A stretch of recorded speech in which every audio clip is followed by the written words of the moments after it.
So you're saying with Hilton Honors, I can use points for a free night stay anywhere? Anywhere. What about fancy places like the Canopy in Paris? Yeah, Hilton Honors, baby. Or relaxing sanctuaries like the Conrad in Tulum? Hilton Honors, baby. Ooh, what about the 5-star Waldorf Astoria in the Maldives? Are you gonna do this for all 7,000 hotels and resorts? When you want points that can take you anywhere, it matters where you stay. Hilton for the stay. Click the banner to join Hilton Honors for free today. The friendship is sharing deal. Because I want one of your McNuggets. And I need some of your Quarter Pounder. There's a deal for everyone at McDonald's. Get one favorite like 10-piece chicken McNuggets, a Quarter Pounder, or a Big Mac and get another for just $1. Price and participation may vary. Valid for item of equal or lesser value.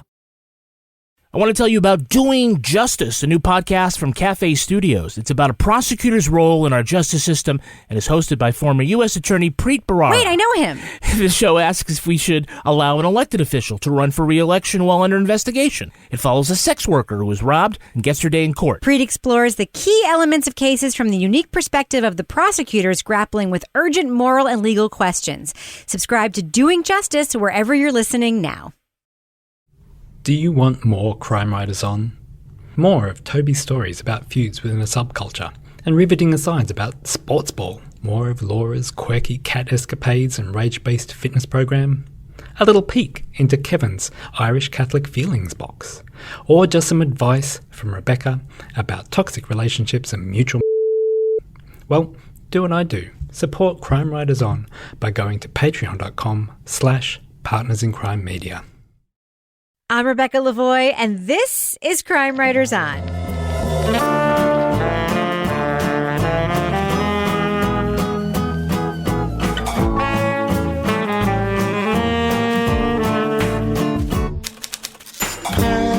Crime Writers On is the original true crime review podcast that digs into true crime, pop culture, other podcasts, TV. And this week, the world knew the Chippendales dancers as those beefcake male strippers who gyrated in front of screaming women. But behind the scenes was a story of backstabbing, drugs, and actual murder. We'll preview the new podcast, Welcome to Your Fantasy. Then, in 1974, a new 3-wheeled car promised to change the automotive industry. But both the car and the high-profile businesswoman running the company were not what they seemed. We'll review the HBO documentary, The Lady and the Dale. Joining me to get that done and more is my real-life husband and true crime co-author, former TV journalist, love of my life, and four-wheeled hunk, Kevin Flynn. Hello, Kevin. I didn't even have to write that into the script. You just said that. What, that you were a four-wheeled hunk? And the love of your life? You've all four wheels. Oh, 4 wheels, baby. I'm in 4-wheel drive. Vroom, vroom. Also with us is journalist, true crime author, former defense investigator, licensed private investigator, certified cat lady, and actual pet detective, Laura Bricker. Hello, Laura. Hello, I'm here. I'm not a cat. On the Zoom screen. She's ready to proceed. She's got her little cat. She's ready to go forward. Yes. I mean, the most impressive thing about the video was that the guy was ready to go forward, no matter what. Yeah. By the way, I don't know as much about Zoom because I've been working kind of just on my own for the past year. Yes, you can put filters on Zoom. Do we have filters right here that we could put on for the crime writers? Not doing it for this podcast. No. I mean, just to amuse ourselves. Wouldn't Toby look great with a cowboy hat or something? I was like a deer stalker. Ah, yeah, Sherlock. And finally, our captain of woke cynicism, the author behind the noir novels known as the City Trilogy. The first one, by the way, is called The Vaults. Host of the Strange Arrivals podcast and our Patreon book club host, Toby Ball. Hello, Toby. Hello, Rebecca. Toby, you have had a storied career, but also as a Chippendales dancer, too. Should I add that to your intro? I don't advertise that. I've put that behind me. I've moved on. Okay. All right. Well, as we've heard, he's not just a piece of meat, Rebecca. It's true. We shouldn't objectify him that way. So, Kevin, before we start the show, we have an announcement to make, right? Yeah, we're going to be recording part of next week's show live as part of a podcast-a-thon to raise money for the Charlie Project. That's an online database of over 14,000 missing persons cases. I was surprised to learn, Rebecca, the government or law enforcement doesn't actually have something like that, right? So this is sort of I don't want to say, it's a homegrown project, but it needs some money to keep going. So we will be recording our portion on Saturday, February 20th at 7:30 p.m. It's a live event that people can come to. It's a live event that you can check out online, and it's not just us. You can check out on social media for the links, or you can go to cpfundraiser.com. Some of the other podcasts on the lineup include Unjust and Unsolved, True Crime Fan Club, Wine and Crime, and LA Not So Confidential, and a whole bunch more. You can see the whole lineup. But we are going on at 7:30 p.m., and we're going to be talking about... Crime Scene. The disappearance at the Cecil Hotel on Netflix. I want to call it Cecil Hotel, but that's not what it is. Yes, I've already talked to the director, Joe Berlinger. I already know how Toby's going to feel about this documentary. Okay. It's going to be really, really fun. I should also say one of the other people on the lineup for this really caught my eye. Mm-hmm. Can I just give her a shout out? Sure. Rebecca Heath, the amateur sleuth / librarian / genius who solved the identities of the Bear Brook case victims, 3 of the 4 of them, is going to be also featured in this lineup. And she's wonderful. And I'd say we might be like quasi-headliners, but to me, she's the real hero. And that's why I'm super excited to be participating in this event. Right, so cpfundraiser.com. It's free to watch, but there's a GoFundMe, so if you can throw in a couple of bucks. Throw them in. Throw it in. All right. You guys ready to start a podcast? Sure. Let's get it done. Leading off. Candace gets a call from one of her colleagues back in New York. She said, Nick's been shot. I said, Nick who? Steve Banerjee was willing to try anything to get his Los Angeles nightclub off the ground. That's when Chippendales flipped the script on exotic dancing, featuring a review of male strippers gyrating in front of packed crowds of screaming women. So why'd you stay? Think about it. All the pussy you could have, all the drugs, if you did drugs, you could have, all the alcohol you could have, all the attention you could have, and money. Why would you want to lose that job? But there was more behind the scenes than fast money and quick sex. The real Chippendale story is filled with backstabbing, drug use, and yes, actual murder. There are grudges that last to this day, revisionist histories, revenge fantasies. And then there are the very real plots that were carried out. A lot of thoughts run through detectives' heads, when you see a scene. It almost looked like a hit. From Pineapple Street Studios, associated with Gimlet, the podcast Welcome to Your Fantasy looks into the sordid details of Chippendale's nonstop party. Host Natalia Petrozzala interviews former dancers, investigators, and fans about the show billed as women's liberation, marketed as soft porn, and filled with people who will do almost anything for a buck. Spoiler alert, although there's only 1 episode available now, we are going to be talking about certain plot points from the first 3 episodes of Welcome to Your Fantasy. There'll be some just very mild spoilers, but if you don't want to hear any of that, go to the estimated time code in our show notes for our thumbs up or thumbs down review. Laura Bricker, I've got a question for you. Yeah. Did you know that Chippendales was to thank for everything that you're allowed to do now, including running for president of the United States? I do now, I guess. I think Chippendales had a lot to do with the sexual revolution. And now their daughters are able to run for president of the United States and go in spaceships and fly fighter jets. And I'm not so sure Chippendales didn't have a lot to do with it. Wow. Maybe I'm delusional myself, but I think it was all part of that second wave of feminism that opened up women's equality. It's a feminist milestone. We have a female vice president because You're of welcome, Chippendales, right, Toby? It's because of Chippendales, like directly. Yep. It's a direct line you can draw, yes or no. You go, girl. Yeah.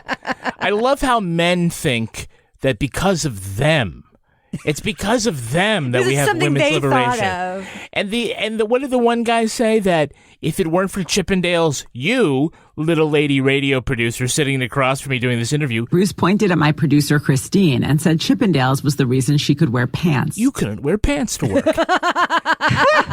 The fuck, man? One of my favorite moments in the podcast, which we'll talk about, is when one of the major characters, it's like he's so important at Chippendales because he knows what women want. He's like the women whisperer. And then you talk to actual women, they're like, what the fuck are you talking about? He doesn't know anything about what women want.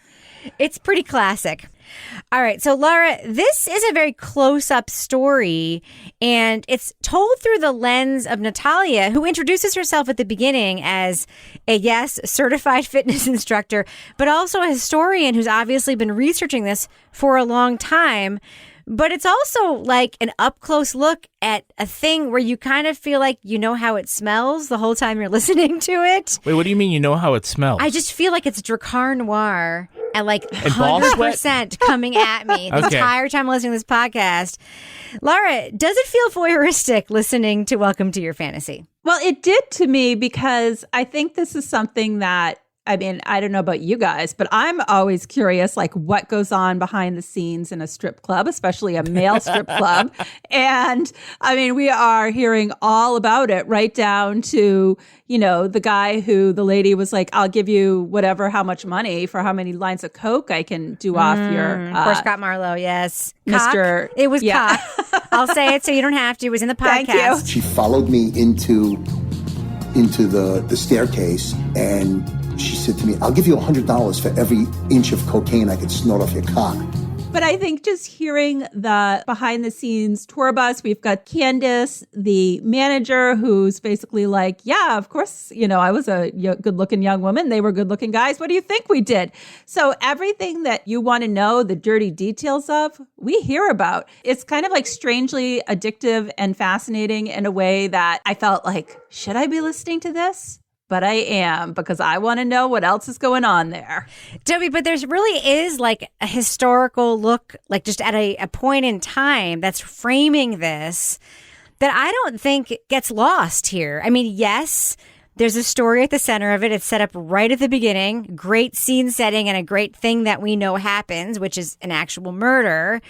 But this really is done with the care and details of a fact-checking team, a real historical context team. What do you just think of that framing and the presentation of it? Because I know that you're very interested in the, shall we say, feuds among subculture genre that actually has real history in it. Like, what do you think of how they're delivering that here?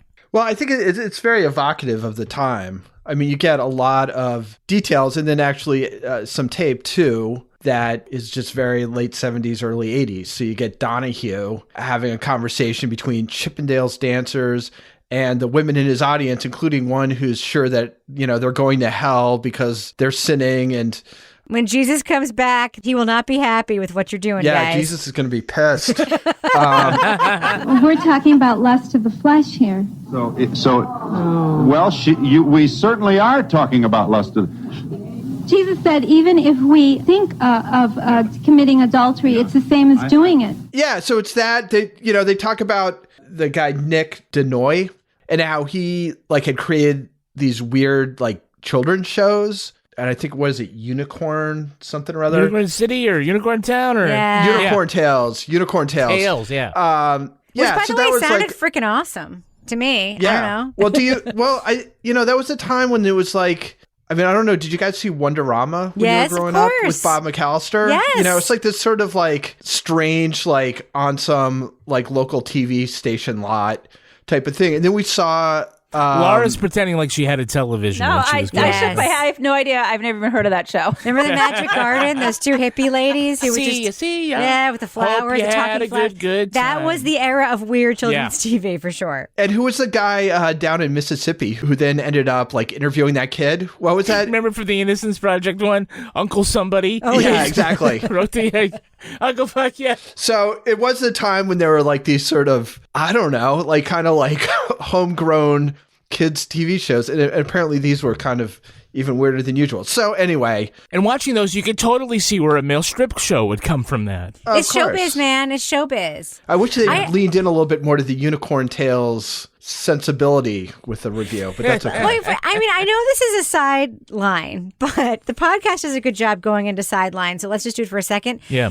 Unicorn Tales sounded freaking awesome. It was an original. He got famous songwriters and performers to write original songs, and he found this star kid performer to sing them. He filmed the whole thing in New York City and just pretended it was like a fantasy city? Doesn't it sound awesome? It does, but to go down a whole separate rabbit hole, there's a great book called Sunny Days, which talks about Sesame Street and Mr. Rogers and Electric Company and the origins of all these shows. And they had really great musicians, jazz musicians, who did the music. You grow up, you think back to the music. It wasn't just because we were kids. It was excellent music. But let's get back to the dancing beefcake. Yes. So let's just start up with the setup to the podcast, Kevin. All right. Because we have Natalia sort of telling us who she is. Yep. We hear about a murder, and then we're just dropped into the history and origin story of Chippendales. What are your thoughts about that? Yeah, I like that. I mean, they set it up, of course, with the murder to kind of let you know this is a crime story. And then they go away from that. It doesn't feel like it's been dropped, because sometimes they do it and it's like, hey, crime story, check, and then it kind of goes in a different direction, and it's almost like they've not woven that scene into the rest of the narrative. But I feel like everything is so strong and it's paced well and going, I think, in the right direction that it doesn't feel like it's been left behind. But like what happens in so many of the better true crime series that we cover, it is like true crime wrapped around a larger story that has almost nothing to do with crime. I'm thinking of a lot of the CBC stuff, but this is one where, you could bill it as, societal look, whatever. But I think it's an interesting story, so it's using the peg of the crime aspect to tell the larger story, and I'm in. I think that's really interesting because, they sort of dropped the murder thing at the beginning. That's like one of the opening scenes of the podcast.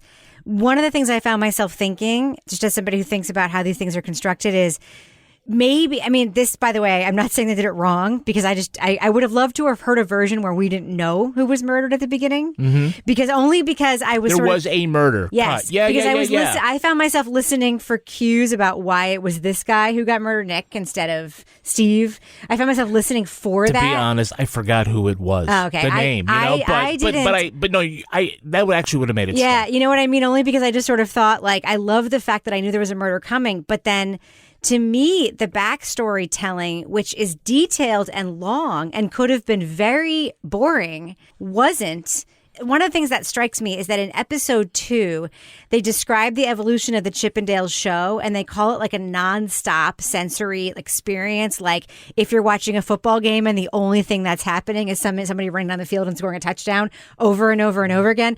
That's kind of how this podcast is put together. The music behind it, the energy of Natalia's delivery, it feels like a nonstop, coming at you, coming at you, coming at you. It feels like all those live events we did when Toby would come on the stage. And women would throw their panties. Yeah. All the crying. I hear, it's Toby Balls. I'd run out and get my tips, and then I'd go back to the stage. Kiss and tip, Toby Ball. With all the true crime fans. Flap that wiener. So I'll be honest, I kind of felt like I kind of lost the train of the crime stuff. Mm. And I thought that was kind of interesting, and it didn't really hurt my enjoyment of it very much. But I was kind of interested, just because it's something I've been sort of interested in lately, about how do podcasts keep these sort of through lines going when you have all this other content you want to give in between the introduction of the subject and then when you're actually going to dive into it. And this seems to be very minimal. Like every once in a while, it'll talk about a conflict between people within Chippendales or some kind of tension, but it's not like they feel the need to refer back to it every so often so that you keep that in mind. There are times when I just kind of forgot that there was a crime at the middle of this, and it just seems like it's a history of Chippendales, which is interesting in and of itself. Toby, can I just ask you a question, though? Because one of the things that strikes me, there's a whole other murder that takes up 4 minutes of the podcast, the Dorothy Stratton murder, which is a huge story in and of itself, made the national news. It actually is very much tied to this story because her boyfriend, basically his Chippendales contribution was stolen from him. And I'm not saying directly that obviously he was probably an abuser and all the other stuff, which is why he ended up murdering her. But I agree with you that sort of the light touch of it, the history is enough, and that they didn't do a whole episode about the Dorothy Stratton murder. I actually found that refreshing in a way. It could have been they could have started the podcast with that, and we could have not known that there was, they could have. That's what a lesser, podcast maker would have done, is what I'm saying. But that's so far afield. Yes. Yeah. You know, I don't think you want that competing, because the Dorothy Stratton thing's a whole, like, there's a whole bunch of other issues that I think that pulls in that would detract from, like, the interesting stuff about Chippendales, which I think they do really effectively. Agreed. Now, Laura, there's a lot of like talk about the cultural shift here. And we hear, to me, it's very interesting in the podcast that even when the show, which was just like a Wednesday night feature or whatever at this dude's totally low end bar, it was called like Visions 2 or whatever. And the there was Round no, like, Robin? Oh, no, that was what it was like whatever the name of the bar was. It was like blank 2. There was no other. And there was no one. And I don't know if that was just to sort of set up the idea that, like, I have many clubs, so this one is number 2. I don't know. The first one must have been so great they had to open a new one. Like, I want to know, like, what his gas station was named. Was it like Mobile 2? It's Mobile 1. It's like Mr. Mike's 4. The New Old Asia. Thumping, pumping. Toby, do you remember that? What? Do you remember that Chinese restaurant on Route 4? And it was like the New Old Asia? It was like the New Asia, and then it was the New Old Asia. And it sounded like it was part of an enterprise. Anyway, but even on night 1, women showed up because this was a moment just in time, like perfectly timed, where like men have been doing this forever, and like women are psyched to show up to watch men take off their clothes, even if the show is super shitty. What do you think about that? I mean, it was entertaining to listen to just the excitement that these women had. I mean, there was that one woman who's like, I'm leaving my husband and I'm on the road or whatever. I mean, she was just like, I may never go home. I mean, you know, you think about this sort of double standard that's existed forever, it seems like, at that point, where it's like men are able to go do these type of things, and it's, you know, sometimes accepted, sometimes not. But just, it was like the women going was very liberating in terms of listening to them describe what it was like to be there. Are you excited about the idea of men taking their clothes? Excited! Oh! And how? I think it's great. I might just kick my husband out. And like hearing that description of the line was crazy. I mean, it's like now when you go driving down the road and there's like a house on the market and there's an open house because there's no inventory. There's like cars everywhere. I mean, it was the same sort of description, but I thought real estate, male stripper, same thing, Laura. Maybe to people your age. It is to me. Did you not our see? age. The Zillow SNL. I saw the Zillow skit. Yes, that I struck did. so close to home for me. That is my porn. That is my porn. So I was kind of thinking of that. But, you know, then you have the woman that shows up who was like the lawyer, and she's like, I'm going to go check this out. And they're like, oh, we like the looks of you. You can cut the line. So they were still curating it, even though everybody was invited. It was interesting to hear how they were just picking people out of the crowd, men and women, to, you know, include them in this. It's interesting about the gender dynamics, though. And I guess maybe now we're talking about Chippendales and not necessarily the podcast, but indulge me. The podcast is about Chippendales. It is. It's okay. It is. Just let's talk about fucking Chippendales. Okay. Let's do it. Well, you know, it's kind of the guys think anyway. Oh, we're switching the gender dynamics, and now, you know, it's power to the women and the guy is the objectification or whatever. But even though you switch roles, you don't switch the power dynamic, right? Because you can have a guy go up and let women scream at him and pull their clothes off, but nothing is ever going to happen to the guy that he doesn't want, right? Except for that one story we hear about in the podcast. No, well, you know. But if you can imagine a female exotic dancer in a room filled with screaming men, and by the way, if you've ever been to a strip club, it's not like in the movies where guys are screaming. Nobody's and throwing. screaming. You know why? Because none of them are if J-Lo. That happened, none of them are J-Lo. No, Let's none be of real. J-Lo. If you got up and you started screaming at security would bounce you right out. If you're at a reputable strip club, of course. But if a female exotic dancer went up and let guys start pulling the clothes off of them, you would be looking at it thinking something bad is going to happen to that woman. Men are not going to behave well. And that's because of the power dynamic. Yeah. Because it's the patriarchy and the power and everything like that. So it's never the converse of the conventional strip club. It's not like, well, we're just going to take guys and put them here and put women here. And it's not going to be the converse. Toby, you also sent me some notes about gender dynamics. I'd love to know your thoughts about how the podcast handles that, because I think that is an enormous theme in the podcast. What do you think, Toby? Yeah, well, there's a bunch of different things. I mean, one of the things that struck me was the perfect man thing they did. I am like Dr. Frankenstein, and I'm going to create the perfect man by getting the best arms from this guy, and the best legs from this guy, and the best chest from this guy. And I'm going to put them all together, and we're going to hit him, zap him with electricity, and he's going to be the perfect man. Da-da-da-da-da-da.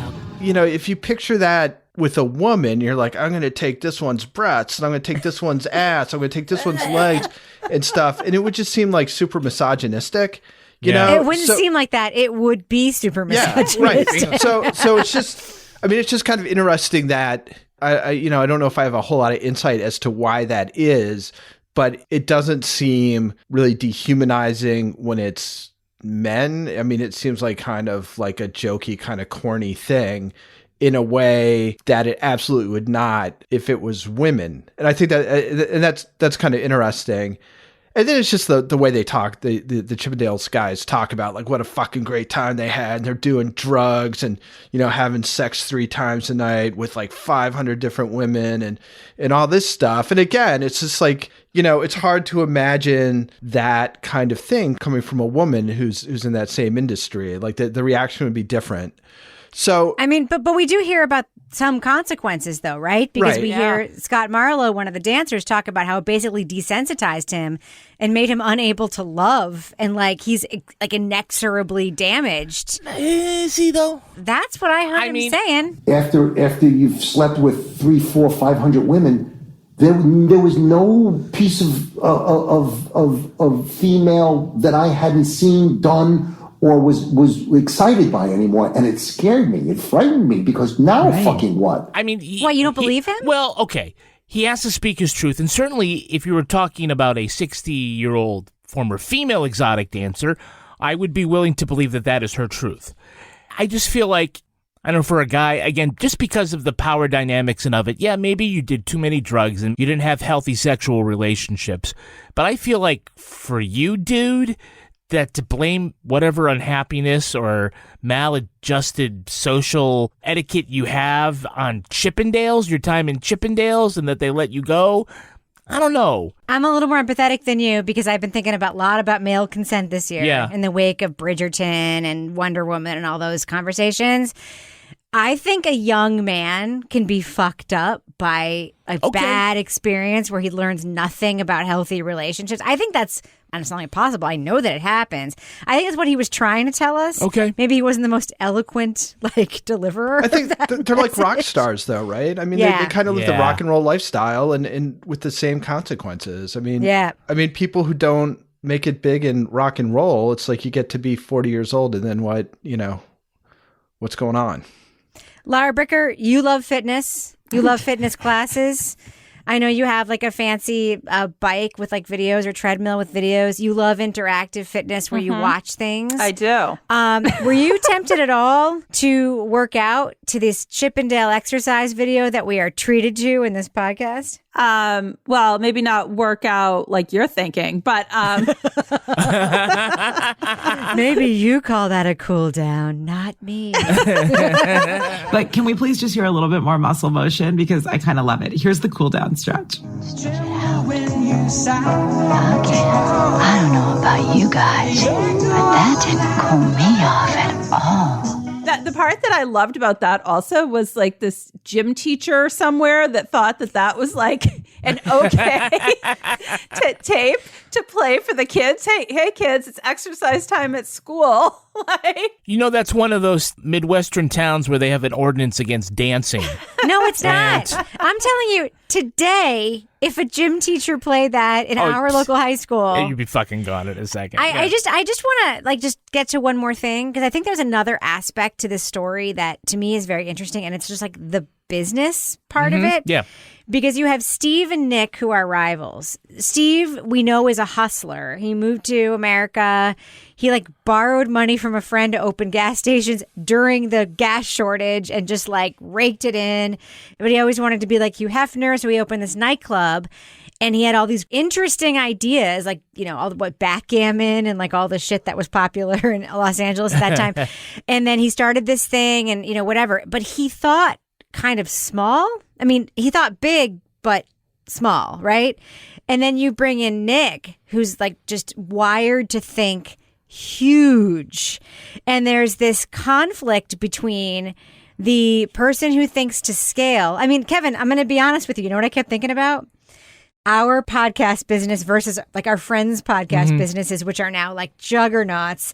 And you and me are just like, this is okay. We're just like in our basement. It seems cool. And there are other people doing what we do, like raking it in. Like, I just thought like there is a business story here about the thinking and the conflict that can create. I mean, Toby, did you hear that too? Like, it's like when Facebook buys something and turns it into a $10 billion thing instead of a $500 million thing. You know what I mean? Right. One guy has the basic idea and the other guy knows how to make it good. Yeah. I guess I just kind of feel like that is exactly the kind of business where if you have two people being partners on it, it's probably not going to go well given like the lifestyle and just all the freaking variables. Like it seems like you add drugs to the mix and it's just not going to be a good scene.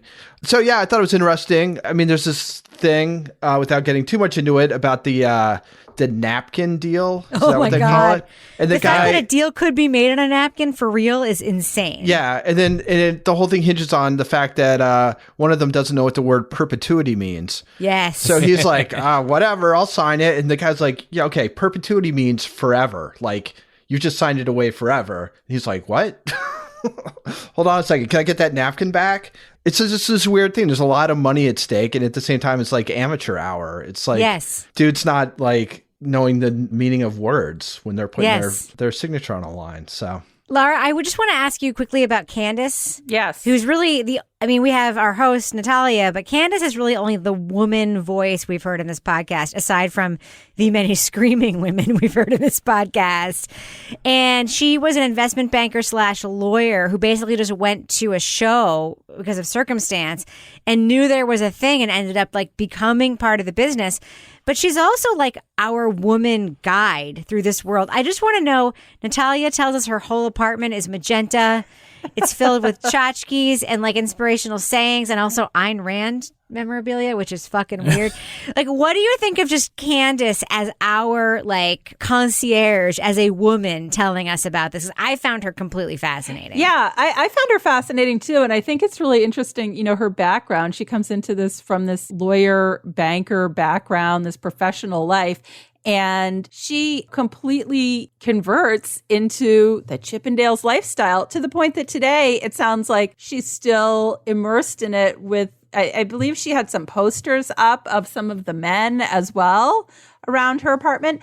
She was good because she really had that behind the scenes access and she was very forthcoming and she had some very interesting stories. But I thought it was interesting when you were talking about the gender roles before that, you do have this woman there behind the scenes who's really kind of like the den mother in a way of all these men, making sure they're getting she's the woman whisperer. Yeah, making sure their tans are done and I don't know, whatever else was going on. But I thought she was really interesting. And I just thought it was interesting that today she still seems to be sort of living vicariously, hearkening back to this Chippendales time.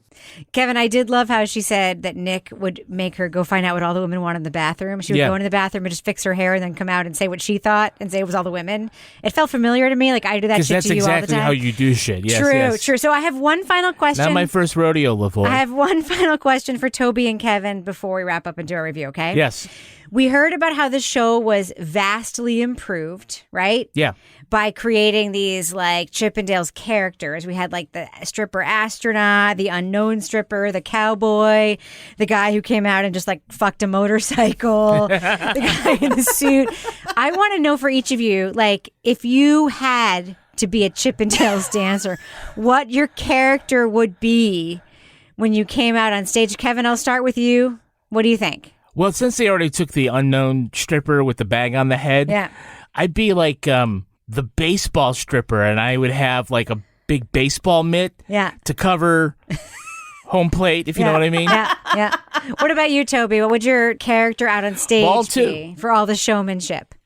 Well, I think I got to be on brand, right? So it'd be like sort of the skeptical stripper who's not sure he wants to be there, or not totally buying what he's up to. All right, well, let's do what we do. Let's let our listeners know. I want to talk about my stripper if I was a male stripper. Okay, if you were a male stripper, Laura Bricker, what would you be? I would be the cowboy stripper with some chaps with the buttocks showing and a lasso. Real question, though. Where do the buttocks begin and where do they end? Yes. There's a philosophical question posed in the podcast that we did not get answers to. I'm hoping in later episodes we will, in fact, find out where the buttocks begin. Calling a physician. And where they end. All right. Let's let our listeners know. Should they check out Welcome to Your Fantasy? It's a brand new podcast produced by Pineapple Street Studios in association with Gimlet. It's available on all the platforms, but I will give a nod on Spotify. There is a very nice music tie-in where they have playlists, and by the way, they do have a fucking fabulous Instagram. I checked out the Instagram. You can look at Michael Rapp and all of his glory. You can watch exercise. It's great. Laura Bricker, what do you think? Thumbs up or thumbs down for Welcome to Your Fantasy? I'm going big thumbs up on this. This was one of the most entertaining things we've listened to in a while. The story was very engaging. It did feel, like I said, a little voyeuristic listening because we have a lot of behind the scenes access, but it's a crime story. It's got so much going on. I would say absolutely. I can't wait for the next episode. Toby Ball, what do you think about Welcome to Your Fantasy? Thumbs up or thumbs down? It's interesting because it seems like, especially recently, there have been some times when we've gone on and we've been like, well, if we're 3 episodes in and we haven't even gotten to like the main subject of the podcast, it's like that's a strike against it. And so we really haven't gotten to the murder, right? I mean, this has all been kind of scene setting and background, but it's good. So it kind of just made me think, like, when we have that criticism, is that really just critiquing the fact that they're not doing that great a job of their shows are boring, setting the scene and stuff? And it's just like, all right, let's get to the good stuff, because this stuff is good stuff, even though you haven't gotten to the crime yet. So I give it a thumbs up. I'm interested. Like, again, we haven't gotten to, supposedly the central thing that happens in this. So there's a ways to go. It's an interesting look back at a particular point in time and the way some cultural things were shifting, in addition to these like crazy stories about these drug-fueled male strippers and their shenanigans. Kevin Flynn, what about you? What do you think about Welcome to Your Fantasy? Yeah, I'm easily a thumbs up for this. Some podcasts fail from the beginning because they pick a story that is not intrinsically interesting, and then maybe you can tell a bad story in an interesting way that makes it compelling. But some also fail at that. This is both an interesting story to start with. There's some good source material here, and it's told really well. I love the pacing. I really dig the host. As Laura said, her enthusiasm her for vibe. it. Yeah, I think it's really good. She's a historian who now has to explain to all her academic colleagues that she spent a year researching Chippendales. Rock on, sister. I think for those who've already listened to the first episode, we can tell you that the next 2 are really great, and we're looking forward to the rest. Yeah, I'm going to say episode 2 of this podcast is one of the best single episodes of a podcast I've heard in a long time.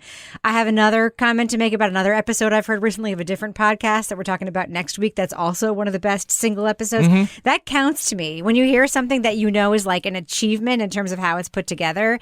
I also just have a lot of questions about how this was made. I mean, I don't want to get too in the weeds, but it sounds like this was a thing that was being made and then got sort of picked up and turned another thing. If I have any complaints about this podcast, it's something that I know is impossible to do because it's about money. I would have loved it if there was an actual disco soundtrack to this podcast, like Donna's Summer. Oh, yeah. But I know that's impossible. I know that it costs $10 million, and I know that on Spotify you can just get the playlist. But it was just the energy. Do you ever meet someone who seems kind of off? Whether it's a creepy neighbor or random phone number that keeps calling you, Truthfinder has you covered. You can search for people by name, address, phone number, email, and more. Truthfinder can be especially helpful for running confidential background checks on anyone you're planning to meet from online dating apps. Go to truthfinder.com/podcasts for a special offer. That's truthfinder.com/podcasts to access your special offer today. So you're saying with Hilton Honors, I can use points for a free night stay anywhere? Anywhere. What about fancy places like the Canopy in Paris? Yeah, Hilton Honors, baby. Or relaxing sanctuaries like the Conrad in Tulum? Hilton Honors, baby. Ooh, what about the 5-star Waldorf Astoria in the Maldives? Are you gonna do this for all 7,000 hotels and resorts? When you want points that can take you anywhere, it matters where you stay. Hilton for the stay. Click the banner to join Hilton Honors for free today.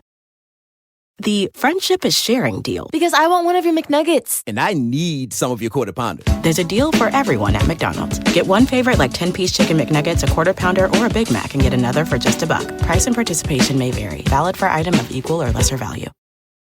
Of it was so good. The storytelling is good. The writing is so strong. And, you know, we talk about writing a lot on this podcast, which I think a lot of our listeners probably think is in the weeds and boring.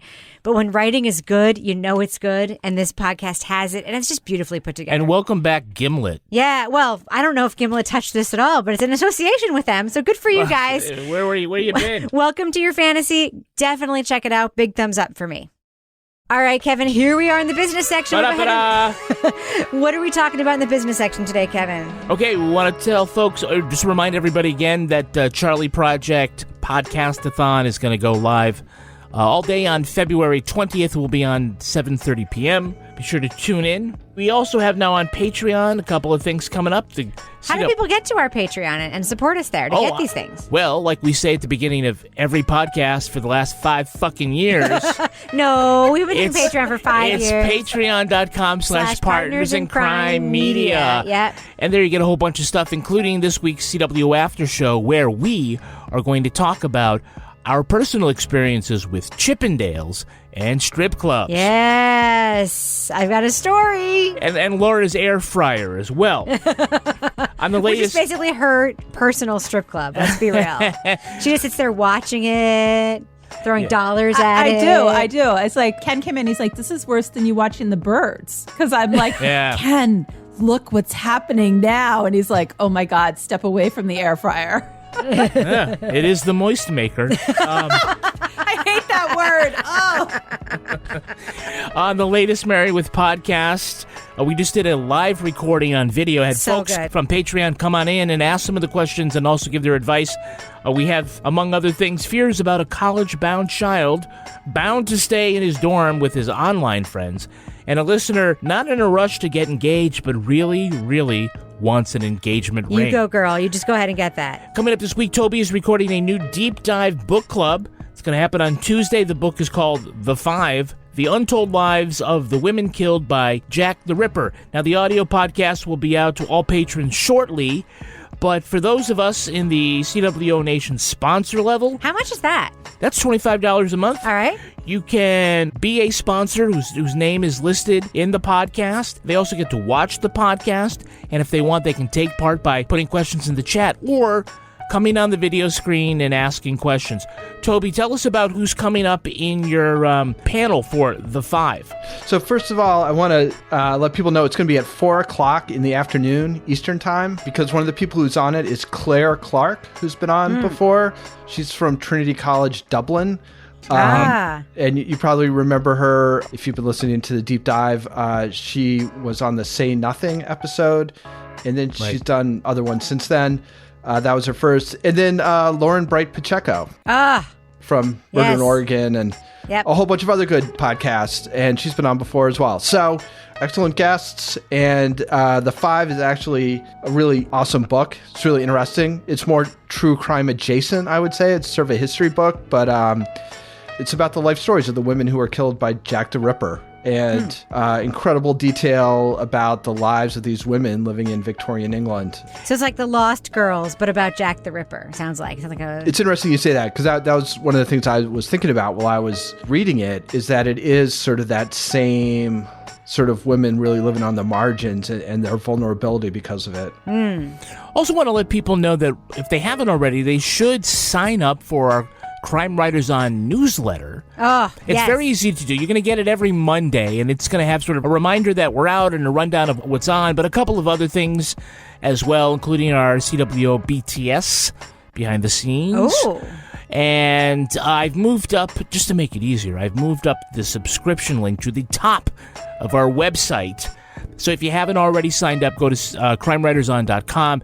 You'll see it right at the top. Just put your email in, and we promise we will only sell your information to aluminum siding salesmen. Kevin, I have a quick question for you, though. I have a question about the Patreon. Yeah. Because we did this live Married with podcast, and we did it in video. We could interact with people. And it was banging. It was awesome. Like, if you sign... This is actually a real question that I don't know the answer to. If you sign up for our Patreon now, can you watch the thing now? You can go back and see the recordings of the videos, I really want you guys to see it because our listeners are just amazing. And if you don't want to watch the video, you will still get the podcast in your feed. Yeah. Tell me what we're going to say. Oh, I was kind of wondering what goes on behind the scenes. Yeah, me too. What could that possibly be? But all right, so Toby doesn't listen to this podcast. Really thinking he's going to subscribe to our fucking newsletter? I get it. I just subscribed last week. I'm very excited. I got it in my inbox, and I was like, now I know what's happening. Now I know what's being said about me. Kevin's learning all of the best practices of newsletter stewardship, and he is putting them into practice. Now, Kevin, before we get back to the show, and we're talking about Patreon right now, do we have any Patreon patron saints of the week this week? Yes, our Patreon patron saints are Austin Woolfolk and Amy Delagula. Bless you. Bless you guys. All right, thanks you so much to everyone who supports us on Patreon, and mostly everyone who doesn't, who still listens to the business section. Should I fade out that music now? Fade it out. Moving on. She said, we're going to make a prototype, we're going to have it test driven, and we're going to show the world that we're contenders. In the middle of the 1970s gas crisis, LA entrepreneur Liz Carmichael unveiled her vehicle of the future, a low-cost, high-efficiency, three-wheeled car called the Dale. While the company was making millions of dollars pre-selling, the media grew suspicious of the car's design. My automobile will be the safest in the world. I've driven one of the prototypes into a solid concrete wall at 30, 40, and 50 miles an hour. And there was only superficial damage to the front. The story exploded when it was learned that Liz had lived the first part of her life as Jerry Dean Michael, a notorious counterfeiter and con man who traveled the country to stay one step ahead of the cops and the mob. The federal grand jury on August 30th, 1961, returned an indictment charging Jerry Dean Michael with conspiracy and possession of counterfeit currency. On September 18th, 1961, the subject failed to appear in U.S. District Court in Los Angeles for arraignment and plea to the indictment. A search of Jerry Dean Michael's home disclosed a large number of library books dealing with various phases of criminal law. The subject was intent upon following a criminal career and would probably not be easy to locate. The HBO documentary, The Lady in the Dale, is the latest in the trend of whimsical con artist exploits. It also tackles issues around transgender acceptance in the media and justice system. With archival footage and inventive photo collage animation, The Lady in the Dale tells the story of a sweeping automotive scam and the incredible life of its mastermind. Now, the fourth and final episode of Lady in the Dale aired last night as of the dropping of this podcast, but as of our taping, we've only seen the first 3 episodes. So if you want to remain spoiler-free for The Lady in the Dale, go to the estimated time code in our show notes to hear our thumbs up or thumbs down review. For real, Kevin, how the fuck have I never heard of this story before? Have you? I haven't. But that's why, again, to piggyback off of our last review, what makes for great documentaries, great podcasts, are great stories, especially ones that we haven't heard of or heard the angles of. So while this apparently is a big California story, or at least for that time period, and in the automotive industry, a lot of us haven't heard it. This happened 40-something years ago. Now, Toby, the first episode of Lady in the Dale very quickly and efficiently is basically like the Frank Abagnale story told in Catch Me If You Can. I found myself completely stunned by what our protagonist, all of the cons at the time living as a man, was able to pull off, from owning newspapers and printing money to convincing people to flood their basements and breed tropical fish. Basically everything you can possibly imagine, and inventing devices. And also marrying and divorcing a bunch of people and having a bunch of kids with a bunch of people. Toby, what did you just think of sort of just like the speed and efficiency with which we learned all of these details before Jerry became Liz? And let me just say, in the documentary, because the transgender theme is actually a huge part of the documentary, and it's kind of about that, the filmmakers and the people in the film do sometimes misgender Liz when she was living as a man beforehand. And so when we do that, we're reflecting the plot of the documentary. We understand. Using male pronouns in the chronological time when Liz was clearly transgender. Yeah. So just FYI, in case you think we're misgendering it, we're following the documentary. So Toby, what did you think of all of that incredibly efficient, fast storytelling around this life of con men-ness? Yeah, well, I mean, it could almost be just like a standalone. Like there's a whole life of conning that happens before, she gets to Los Angeles and then, one of the things that's unclear if it's a con or not, with the car. I thought it was You think it's unclear if it's a con or not with the car? Well, we should talk about that. But it's not clear I guess it's not clear to some people that it is. Yeah, I thought it was good. I mean, it's a crazy story. You do sometimes get kind of, or at least I do, I find myself kind of getting wrapped up in just sort of the charisma and the oddness of these con men. And, there is a thing that they don't really get into very much in this either. But, there's this sort of trail of people who get conned. It's not like he was pulling this off against super rich people. I mean, these cons that he was doing were pretty low key, like taking money from people who probably didn't have a whole lot of money. And again, I'm saying he because at the time she was Jerry. But they don't really spend any time on that. It's mostly just following this family around. They pull off a con, hop in a car. At one point, they live in, 7 places in 1 year because they're staying like one step ahead, and it's like cheaper than rent if you just keep moving and all this stuff. But anyway, it was good.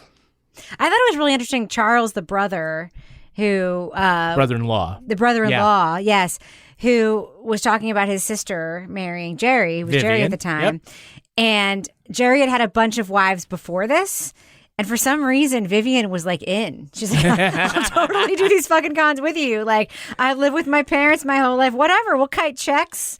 We'll scam tropical fish people. Let's just do it. But Laura, it really is centered, this whole documentary, around this car scheme, which in some ways is almost impossible to not equate with like Tesla in some ways, because it's like the promise of a car that will change everything, and we get the amazing opening scene of the car being given away as a prize on The Price is Right. That was awesome. A three-wheeled car. It's the Dale, a whole new concept in automotive design. A three-wheel chassis with a high-impact plastic-resistant rosin body. Top speed of 85 miles per hour. For comfort and economy, it's the Dale by 20th Century Motor Car Corporation. So what do you think of this idea that this was the ultimate con? Because I feel like it's so timely. We're still looking for technology that can solve the fuel issue. Of the time it was prices, but now it's the environment, and can solve all our problems, but also not murder us when we happen to make a right around a corner, right? I know. I thought the car was such a good hook for this whole story because, when you first see it, and you're seeing it on The Price is Right, and you're seeing these commercials, and, this is when there were the gas lines and everybody was looking for a fuel-efficient car. I mean, it seemed like the answer to everybody's prayers. And they do have that prototype that, when you first see it, you're like, well, I mean, it looks like something out of like a superhero movie. I mean, it's very intriguing. And I could see how if you were living at that time and seeing all this promotion about this, you would get sucked into this excitement around this three-wheeled car. But I just absolutely loved when they had the test video, and that poor guy, I was like, oh my God, he's like scraping his arm along the ground and they can't get the car upright. So yeah, to what Toby was saying before, where you're like, was it a scam or not? I mean, you almost come away feeling like Liz actually starts to believe that this is going to happen. Yeah. Or if you're that good of a con person, you can con yourself eventually if you say the same thing over and over again enough. But she was an inventor. We had heard in her earlier life, she had actually made things that worked that she was able to sell. Like what? Like real products. She devised like all these systems for things, and like she made the whole way of literally flooding people's basements to breed tropical fish. Like she invented things. So there is sort of like a brain there. But Kevin, I mean, really episode 2, episode 3 of this documentary, it really pivots. And I turned to you and said, is this a story about a con and a crime, or is it a story about a transgender journey? And the two in this story are inexorably linked. Yeah. Because the transphobia is linked to people's skepticism about the con, which I think adds a layer of complication to it just being a straight transgender story for like the viewer. You know what I mean? I think it does a good job of being both without having to choose one or the other.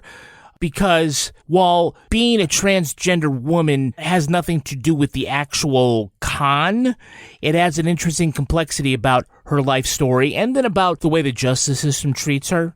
Yes. Going to a men's jail and the way she was treated. I do think, though, what makes it really kind of interesting for me is that Liz kind of suffered from a boy who cried wolf scenario where for years when he was living as Jerry, look, he was this incredible professional con man who, married and like ran all around the country and left all these crimes behind and faked his own death. Yes, like literally. To avoid the mob, literally, right? Yeah. And then the next time he turns up, it'd be easy to say, oh, he's playing Tootsie, wearing a dress and a wig or whatever. At the time, it was easy to say At the time. Yeah. Well, I mean, if you're a cop, maybe the first thing you think of is he's done all these other things. It's a disguise. It's a disguise.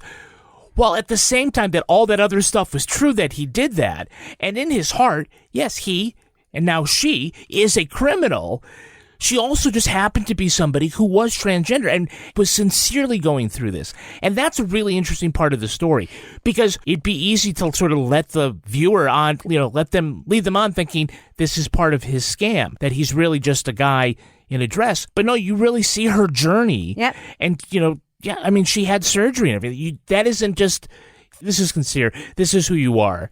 And so it's an interesting parallel story. They do dovetail together, but you don't have to learn just one story or the other. They work together. You know what's interesting to me about that? Because I found myself thinking about this, about being transgender, knowing you're a woman at a time where it was so marginalized and it was like a freak show, you know? Yeah. I grew up in this era. I grew up in the 70s and 80s, and transgender people were seen as either freaks or sort of fun party people, or like you had to be a character. Right. But it was definitely sort of seen that way, completely we had neither the not understanding accepted. Or the vocabulary. No, to but really, it was also just a lot of phobia around it, and it was terrible. And I find myself wondering how much of Liz's con artist life was basically based in the discomfort in her own skin that she felt from birth. I'm not saying that being transgender makes you a criminal in any way. I am saying that at that moment, growing up in like an abusive home and all the things that were happening around Liz, that you have to deny part of yourself. You have to deny everything about yourself. And so why not deny all these other things? It could be. I mean, some why of the not things say you're an airline pilot when you're not an airline? Like, why not? Like, I'm not saying it's not an excuse. I'm not saying it's, but I'm saying that I can imagine just wanting to find a life where you feel like it's your skin. That you're not able to be who you are, so you need to be something else. Those are questions I have that if I could talk to Liz, I'd be like, we need to talk about this. I have questions. But that being said, we do get a lot of the social justice issues around being trans at that time. We're introduced to an incredibly transphobic television reporter who basically makes it his life's mission to unmask what he thinks is just a man dressing up as a woman. Laura, by the way, good catch. That's Tucker Carlson's dad? Yeah. For real?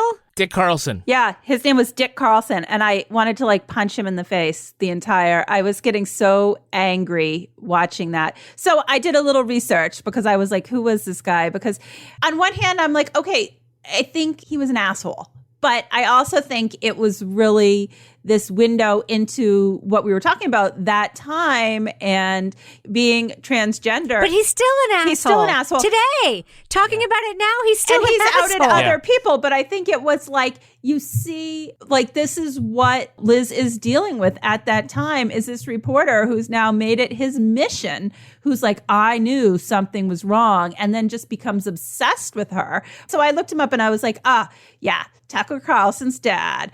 And makes a lot of sense. Yeah. So Dick, if I'm rage walking to you. That's all I have to say about Dick.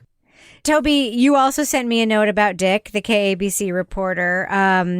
But you also sent me a really interesting note about sort of comparisons too about Liz and Elizabeth Holmes, and like how you kept thinking about Theranos when you kept seeing this car start up and everyone just going all in with no information. Can you just talk about that? Because I just thought that was a really interesting note that you sent. Well, I mean, this whole thing seems like it's a startup before startup culture.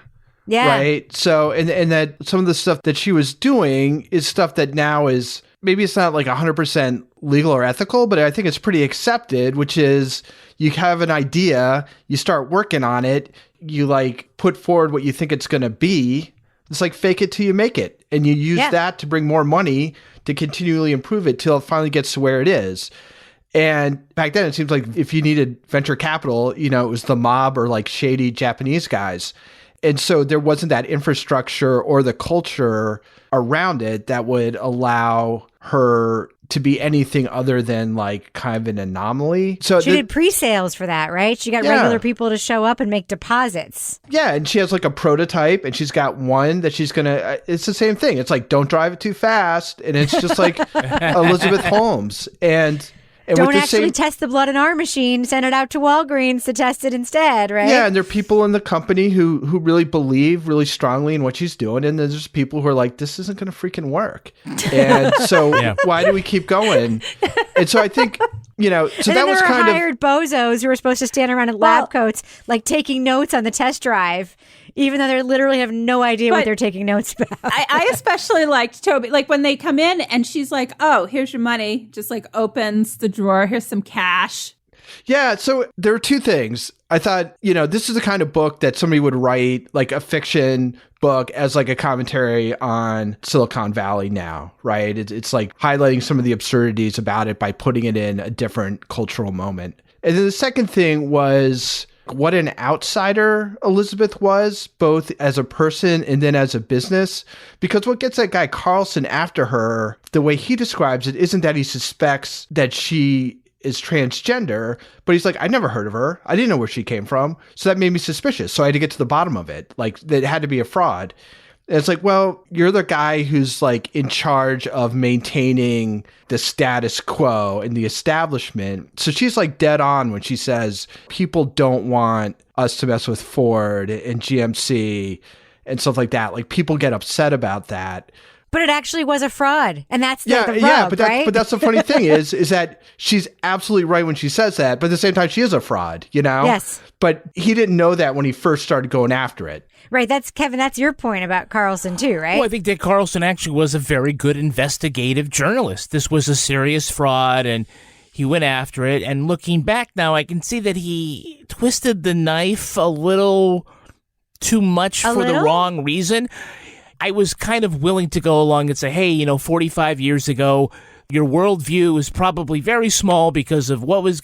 But today, to look back at it and take joy in the fact that when you were called to testify, that you kept purposely using male pronouns. He's proud of it. So I'm like, he's a dick. Yeah, I'm like, you're a dick. Even though he knew her as a woman, like the whole time. He's a dick. Yeah. I would periodically refer to her as sir or some other male designation, and the judge would interrupt me and say, Mr. Carlson, I've told you twice now to stop calling Mrs. Carmichael by male pronouns. Please refer to her as ma'am or Mrs. or something. And I would say, right, yeah, sure, Your Honor. Okay, of course, I certainly will.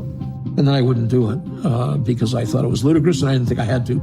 I just have one question about the style of this documentary, because as we were watching it, there's obviously a lot of very creative animation with like paper doll style, flat characters walking, like flat Tobies walking around the whole thing. I started to have this theory in my brain around this is how films have been finished during COVID. All the B-roll we would have gotten has been being replaced with animation. Kevin and I had a little fight about it, and he's like, well, that's just not true because you think it is. And then I looked it up, and literally the director of this documentary was like, we literally had to make the animation because we couldn't film anything. See how she had to mention I was wrong. But I have to say, I'm sorry, Kevin, you were there. Right. But I mean, it was kind of cute in this, and like it's been cute in a lot of things we watched. But Laura, did you like the paper dolls walking around with the people's faces on them? Well, at first I was like, what is this nonsense? This is absurd. This is insane. And then I have to say, as it kept going along, it sort of grew on me. It was sort of like an extended jib jab video. Okay, yeah. That's 100% accurate. We should have said jib jab style. Remember we were talking earlier how to describe it in the script? Yeah. Jib jab is exactly. Photo collage animation. Like, remember you used to do those at Christmas, and everybody would be like, like we used to, an elf. Yeah, like the dancing. But it kind of grew on me as it went along, and I was like, I didn't really know what to make of it. But I have to say, by the end of the third episode, I was totally behind the jib jab. I'll say, Kevin, the style of animation that gets chosen, it has to fit thematically, right? Absolutely. You're right. The animation, and this is very whimsical, I think, and I think it lends a little bit to, you can't do this with a homicide, but you can do it with a con, and we've had a lot of different con stories, and that's sort of the thing. You have a very charismatic con artist, and we have one here. And to make that case, you have this really interesting animation style. Look, if there had been no pandemic, they probably would have leaned on the same old drone shots and the same old slow motion reenactments, and it's forced them to get creative. Yeah. It's better, probably. It was. Like when Steven Spielberg's Mechanical Shark didn't work, they just put it so you saw the fin, and that was so much better. Yeah. And so sometimes when the usual stuff doesn't work, you have to get creative, and they got creative, and it really works. I've never seen anything like it. Even with the sound off, I think it would be worth watching. Yeah, I have to say, the fact that it's stylized the way it is, it's supposed to be about this family doing whatever, and it used family photos, like, as heads. Mm-hmm. Brilliant. But even cutting out the eyes, so now the eyes would dart. Oh, yeah. I just keep thinking about the animation from a couple of years ago in American Vandal. It was the first time I ever saw animation done in a way that wasn't just animation for animation's sake, but animation in the style of the thing. I really feel like filmmakers are getting that now in a way that I really appreciate. And if it's necessity, great. We've seen so many things well. using animation, including, what was the thing, Heaven's Gate? Yes. We see different animation styles, and sometimes it works really, really well. I think it's exceptional here. Yeah, the interiors for the animations are awesome. Like the house interiors and stuff where you have all the cartoons going around. I mean, it's just, it's very clever. It's like Blue's Clues meets Jib Jab meets a dollhouse, basically. Yeah. I mean, there's nothing I hate more than like sort of pointless, blurry reenactments that don't add anything. So this is like kind of a breath of fresh air, quite honestly. Yeah. Well, you know what? Probably in 5 years, you're going to think this is the blurry reenactment that doesn't add anything. Yeah. And by the way, it's got a lot of also great archival video film, actually. So much Liz. A lot of lit. Yeah. I mean, they had a lot to work with. Yeah. Here. She was not camera shy. She was not camera shy, and she was kind of hot. I'm just going to put it out there. All right, let's do what we do. Let's let our listeners know, should they check out The Lady and the Dale on HBO? Laura Bricker, what do you think? Thumbs up or thumbs down for this documentary? Yeah, I'm going to go thumbs up. I mean, this was I had never heard of this story before, and it was so unique on so many levels. It was just a very complex story. We have a con artist, entrepreneur, early transgender pioneer, and a family story that we didn't touch on too much, of this family like packing up and moving at the drop of a hat whenever they had to get out of town. And it's all told with kind of a blend of humor and authenticity that, especially with the family members that participated in this documentary, that I really enjoyed. So it's just bizarre animation thing going on, but there's a lot of interesting stuff there. And, I think it's a story that you will not forget. Toy Ball, what about you? Thumbs up or thumbs down for The Lady and the Dale? Yeah, I enjoyed this. I think there's a lot more to talk about than we have. I mean, I think there's some real interesting stuff about how Elizabeth is portrayed, because I think other people who have done similar type of things we've really seen as sort of villainous, because I think in some ways she's noble or sort of unapologetic for making choices that were probably culturally unpopular, but which we as people sort of support. we are willing to overlook stuff that we wouldn't overlook if somebody else was doing it. So I think it's complicated. It's a picture of a complicated person, but it's really well told. I mean, Elizabeth is super compelling. The story's compelling, and then it's like it's a little bit campy too. Like that little car is about as campy as automobiles get. So yeah, thumbs up. I really liked it. How much would I have to pay you, Toby, to drive one of those on I-95 between Portsmouth and Boston? If you could just get me one, I would do it happily. Like a little GoPro on my head. Kevin, what about you? Thumbs up or thumbs down for The Lady and the Dale? I'm a thumbs up. I think that this was really creative and a lot of fun. We have had several con artist type stories that we've looked at, and they work when we enjoy the con artist, that they are colorful, that they have interesting backstories, whether it's somebody that you kind of think is sweet and roguish like Murph the Surf, or somebody that is very evil like a Jeffrey Epstein. You have to have the basis for a really good story to get you to the crime. And that's what we got here. We've got a really interesting life story and a really peculiar scam. And the question really is how much of a scam was it? Yeah. Was the intention to rip people off, or did that just happen? But in any event, I think it's visually activating in a way that we have not seen in many a documentary. The story in of itself is really good. We've only seen 3, and by the time everybody is listening to this, the 4th will have been dropped. And I hope that while you're listening to this, I'm sitting in my house, happily sated by a wonderful 4th episode. On your Barcalounger. My Barcalounger, yes. I love this documentary. I'm also going to give it a thumbs up. And I actually agree with Toby. The thing that makes it singular is that we have a person who we are told did all of these shitty things, who we are also rooting for because she's transgender in a time where that was almost impossible. And she is just doing the journey in the hardest possible way, like everyone is doing, going to Mexico, getting the surgery, like doing all the things that are, are societally impossible. I just want to give a huge shout out too for the filmmakers. There are so many transgender experts in this show. Like, you have the right people giving you the historical context, the right people filling you in on the backstory. Do you ever meet someone who seems kind of off? Whether it's a creepy neighbor or random phone number that keeps calling you, Truthfinder has you covered. You can search for people by name, address, phone number, email, and more. Truthfinder can be especially helpful for running confidential background checks on anyone you're planning to meet from online dating apps. Go to truthfinder.com/podcasts for a special offer. That's truthfinder.com/podcasts to access your special offer today. So you're saying with Hilton Honors, I can use points for a free night stay anywhere? Anywhere. What about fancy places like the Canopy in Paris? Yeah, Hilton Honors, baby. Or relaxing sanctuaries like the Conrad in Tulum? Hilton Honors, baby. Ooh, what about the 5-star Waldorf Astoria in the Maldives? Are you gonna do this for all 7,000 hotels and resorts? When you want points that can take you anywhere, it matters where you stay. Hilton for the stay. Click the banner to join Hilton Honors for free today. The friendship is sharing deal. Because I want one of your McNuggets. And I need some of your Quarter Pounder. There's a deal for everyone at McDonald's. Get one favorite like 10-piece chicken McNuggets, a Quarter Pounder, or a Big Mac, and get another for just $1. Price and participation may vary. Valid for item of equal or lesser value.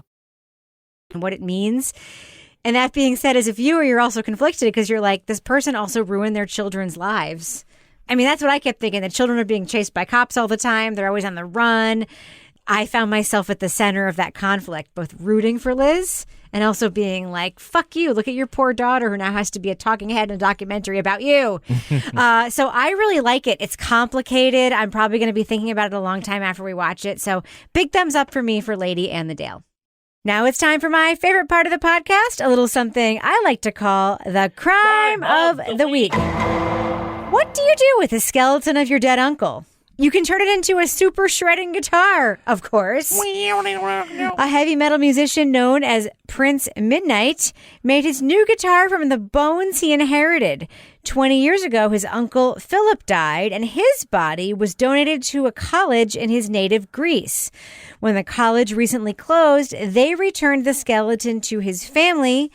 But with religious prohibitions against cremation, the family was at a loss with what to do with it. Enter Prince Midnight, who took Uncle Philip's spine, pelvis, and ribcage, then added guitar neck, pickups, and volume knobs. The musician said it's a fitting tribute to the man who got him into heavy metal in the first place. He says, quote, "Now Uncle Philip can shred for all eternity."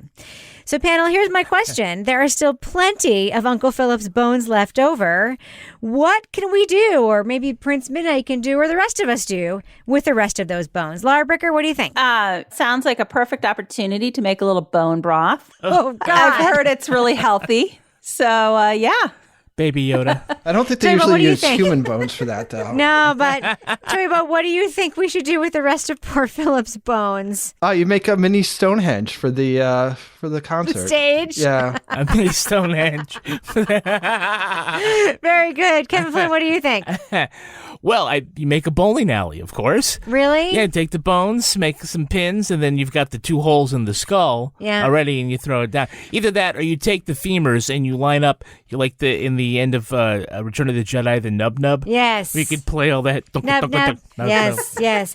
Like All like right. a xylophone. We should probably get on that note. Before we do, Laura Bricker, do we have a cat of the week this week? Meow, meow. That was very nice, Rebecca. Thank you. Yeah. So since I haven't learned to turn on the cat filter here on Zoom, we actually have a hedgehog of the week. First ever in history of Crime Writers On, a hedgehog. Tell us ever more. Hedgehog coming to us from Dottie Winters, who is lots of fun, always has good stuff on social media. This is Gloria Spinum. She likes swimming in...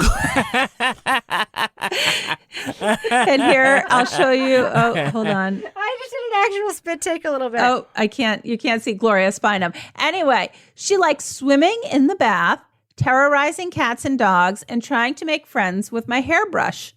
She loves Crime Writers On nearly as much as she loves... Wait, trying to make friends with my hairbrush.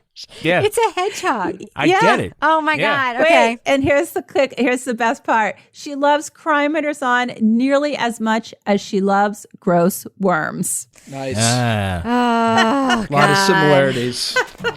All right, Laura Bricker of wonderful fans like Dottie, who, by the way, is a longtime fan of the show, I personally adore, want to send their random-ass animals to be Cat of the Week. Doesn't have to be a cat. Obs. How can they find you online, especially on Twitter? You can find me at Laura Bricker, and I might post some cat videos up next week. My cat Pippin has learned how to catch. Thank God. We've all been waiting for that. Our long national nightmare is over. Joey Ball, folks want to reach out to you and suggest what your stripper Chippendales character should be. How can they find you on Twitter? You won't be able to find any cat videos on my Twitter at TobyBallNH. And Kevin Flynn, if folks want to reach out to you and give you positive reinforcement for the idea of putting a catcher's mitt over your junk, how can they find you on Twitter? I'm at Kevin P. Flynn. And if you want to follow me on Twitter or Instagram, you can find me at Reb Lavoie, but I will warn you in advance, it's mostly dog content. You can also follow the show on Twitter at Crime Writers On, and I encourage you to join our amazing, wonderful group. It's really our first basement's mitt. Really, our official Crime Writers On Facebook discussion group. They're wonderful. Support the show at patreon.com/Partners in Crime Media. You'll get all the stuff on our Patreon. The Crime Writers On After Show, where we're going to right now talk about our strip club experiences, Married with Podcast, Toby Ball's Deep Dive Book Club podcast, and Laura Bricker's investigative show, Leave It to Bricker. Our theme song was composed and performed by the genius Ty Gibbons. Our line editor is the very handsome and collegiate Olivia Burdett. The executive producer of this podcast is Kevin Flynn.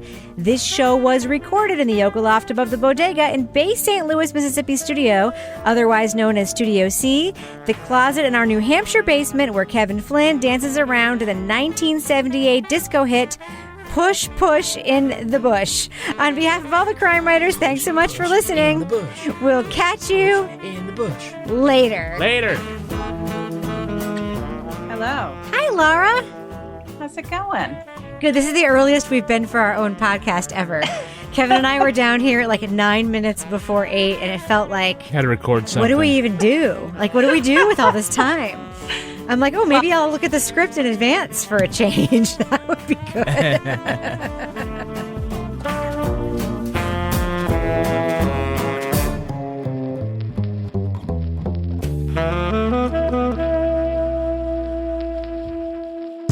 partners in crime media. The friendship is sharing deal. Because I want one of your McNuggets. And I need some of your Quarter Pounder. There's a deal for everyone at McDonald's. Get one favorite like 10-piece chicken McNuggets, a Quarter Pounder, or a Big Mac and get another for just $1. Price and participation may vary. Valid for item of equal or lesser value.